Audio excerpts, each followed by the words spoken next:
Welcome to Here Comes the Boom, a KSR and KSR Plus recruiting podcast. We've got a ton of great content for you today, talking about Kentucky basketball recruiting. We're going to have Jamie Shaw, On3's national basketball analyst, on in a little bit. Before we do that, as always, be sure to go and subscribe to KSR Plus. We know it's football portal season. We've got tons of football portal news, but we're also going to keep rolling out the basketball content. In the middle of basketball season, we're going to have some recruiting content on there. So be sure to hop on KSR Plus, and we have you covered from all angles. Let's talk about some recruiting updates now.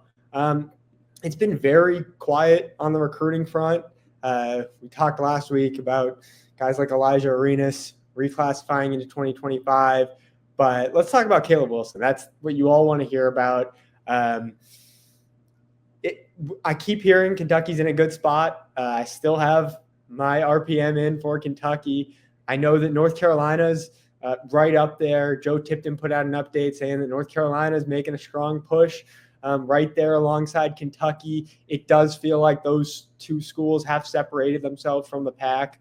I still feel confident in Kentucky's chances. I'm going to keep feeling confident until I hear otherwise. I just haven't had many updates given to me that suggest things have changed drastically. I think Kentucky's in a good spot NIL-wise. He loved his visit there, and he's continued to kind of support the Wildcats throughout the season. He went to the Champions Classic game when they played Duke. I still feel good about where Kentucky stands. And now it's December 11th today when we're filming this. You're watching this on December 12th. He wants to commit sometime December, January. So a commitment could happen really at any time. So keep an eye out for that. I would expect the date being set sometime pretty soon. So I like where Kentucky stands.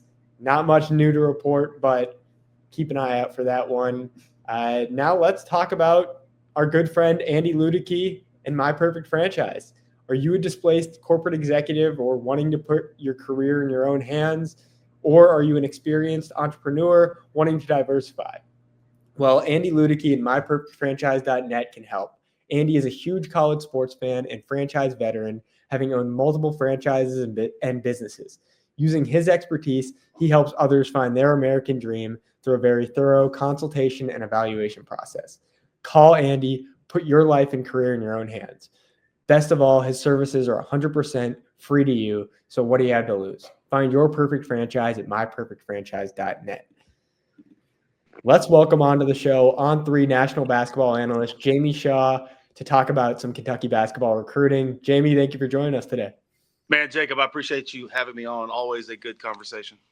Absolutely. And first, I just want to ask you about this Kentucky 2025 recruiting class. You got 3 commits in the fold: Jasper Johnson, Malachi Moreno, and a Caden Lewis. So, Jamie, what are your thoughts on the class so far?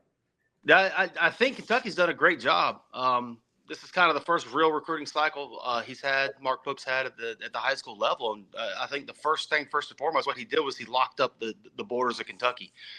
He had 2 top 50 type talents within the state this year when it comes to Jasper Johnson, Malachi Moreno, 2 guys that are ranked highly among their positions within the country, right in his backyard. He was able to get them both on board. I think what you see with this class, I think what you're seeing with Pope's system that he's running this year and implementing this year, perimeter guys who could do multiple things, who can dribble, shoot, and pass, and then post players who can move their feet a little bit and lock up on the boards. And I think he has that with these 3 players when it comes to a Caden Lewis and Jasper Johnson, 2 guys who can create their own offensive opportunities as well as knock down jump shots with range and with confidence.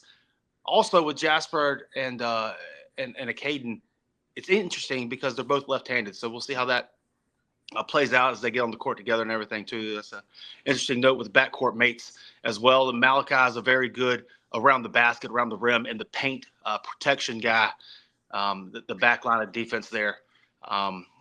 This is a very nice class. And looking at how Mark Pope is playing the system, a lot of 3 good fits within what he looks like he's trying to do. And how will your thoughts change on this class if they are able to land 5-star forward Caleb Wilson? Well, looking at Caleb Wilson, another thing that Mark Pope's really valuing within his system is positional versatility. Caleb Wilson especially brings that on the defensive end of the floor, a guy who's able to switch up and down a lineup, a guy who can move his feet, open his hips, slide down, guard on the block as well a little bit, uses length and size. I saw him 2 weeks ago. Physically, he looks great. He might have grown even an inch to be a legit 6'9" to 6'10" now. Great length. He's put on weight to get up to about 215 right now. Just really looking like a physical specimen. Adding that with his versatility, with what he's able to bring, and the offensive game showed that he could play the Peach Jam, moving off the ball and picking his spots on the offensive end of the floor. The positional versatility that Caleb Wilson brings looks to be something, especially with the size and the fluidity, that Mark Pope really values within his system. Now I want to shift over talking about the 2026 class. We haven't heard a ton about them, so I want to ask about three guys that hold offers from Kentucky. Starting with a guy that visited for Big Blue Madness, Anthony Thompson. Got the squeaky toy again. Anthony Thompson, what are your thoughts on his game, and how do you feel about Kentucky's chances there? Well, something with Anthony Thompson that he brings, again, I mentioned the positional versatility. What Mark Pope looks like he likes his perimeter players to be able to do, again, shoot, handle, create, do all that type of stuff. Anthony Thompson has that. He's legit 6'7". He seems to be growing every time you see him. He's got great length, and he's got a frame that's going to continue to grow, continue to put on weight as he, as he ages. He's a very, very good shooter. He has deep shooting range. And he plays with a lot of confidence. He's developing his game off the bounce right now. But there's just a positional IQ that he has, along with the positional size, which brings versatility, which seems to be, again, the theme of this conversation, what Mark Pope's looking for within his system. Now, another guy I want to ask about, Taj Ariza. You just put out a story about him just the other day. What are your thoughts on his game? And I know Kentucky's been heavily involved there. So where do you think things stand with his recruitment right now? Well, in speaking with Taj, I mean, he is wide open. Obviously, he's an LA kid. His dad, Trevor Ariza, from the LA area, went to UCLA, played in the league for 18 years or so. Taj was very adamant that he's open to coming out east. And it sounded like, in talking with him, that the start of the season that Kentucky has had has opened his eyes. It sounds like they've kind of grown on his list, being able to watch them play and watch the system and watch the fit. And it sounds like Kentucky's really wanting him to come on campus and get a closer look at what they have going on. With his fit within the system, again, it goes back to he's 6'8", pushing 6'9", and has that type of versatility. Somebody who can dribble, shoot, and pass. Somebody who can toggle comfortably in between a perimeter type position, multiple perimeter type positions, and even some four stuff if you want to play a little bit smaller and get out and run. There's the defensive versatility he has in the passing lanes, the ability to slide his feet, but also self-create on offense and knock down a jump shot as well. Again, harping on it, continue to say it, Mark Pope has depth and he likes positional versatility, guys that can do multiple things. Taj Ariza fits right into that. Last guy I want to ask about, we talked about Jasper Johnson. Let's talk about his teammate, Tay Kinney, another Kentucky native. What do you think about his game? What has he shown you this year? And where do you think things stand with the recruitment? Well, the early part of it, we talked about, Mark Pope being able to lock in the borders. I mean, Tay Kinney's a Kentucky kid. While he's playing at Overtime Elite right now, he's a Kentucky-based kid. And being able to keep the best players from the state, especially if they're national recruits in the state, is huge. Not only for the brand, but also, for ticket sales. Tay Kinney's one of the best point guards in the country for the 2026 class. He's only grown since he's moved to Overtime Elite, and he continues to get better. His steady play, his two-way ability, his ability to create offense not only for himself but others and knock down shots, kind of seems to be a perfect fit again for what Mark Pope has in his system, what he enjoys and what he's playing toward so far this season. So with Kinney, he's a great fit who happens to be from Kentucky.